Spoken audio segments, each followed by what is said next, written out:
பேசிய காரியத்தை முடிக்கக்கூடிய முதல் ராசின்னு சொன்னா மிதுனம் தான். அதே மாதிரி நிமிஷத்துல வந்து ஆளுடைய மனசை கடத்திடுவாங்க. இந்த இடத்துல இருந்து பார்த்தீங்கன்னா டக்குன்னு 2 நிமிஷம் இவங்க பேச்சிலே வந்து அவன் மயங்கிடுவான்.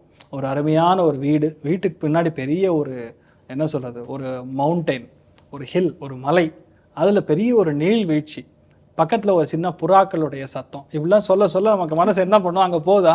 இந்த மாதிரி தான் இந்த மிதுனராசி நண்பர்களே பேசுவாங்க. பேசுறது பார்த்தீங்கன்னா அப்படியே மணிக்கணக்கில் மற்றவங்க வந்து நோன்னே சொல்ல முடியாது. இப்போ 3ஆம் இடத்துல எப்பெல்லாம் இந்த ராகு கேத்துக்கள் போய் உட்காருதோ அந்த பேர் வந்து பஞ்ச மகாபுருஷ யோகம்னு சொல்லுவோம். அதாவது ஒரு அரசியல்வாதி நாடாளக்கூடிய நபராக மாறணும், இல்லை ஒரு பொலிட்டிக்கெல்லாம் பெரிய ஒரு கவுன்சில் லெவலில் இருக்கிறவங்க வந்து டப்புன்னு ஒரு மினிஸ்டர் ஆகணும், இல்லை ஒரு பெரிய ஒரு 2-3 போர்ட்ஃபோலியோ மெயின்டைன் பண்ணணும், இல்லை பெரிய பிளேஸ்மெண்ட்டில் உட்காரணும்னா இந்த பஞ்ச மகாபுருஷ யோகத்தில் ரொம்ப முக்கியமானது இந்த ராகு கேது தான்.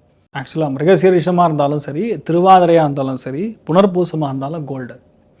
ஏன்னா மிருகசீரிஷன் அவங்களுக்கு சொன்ன மாதிரி திரு ராகவேந்திர சுவாமி பிறந்த ஜனித்த ஒரு நட்சத்திரம்.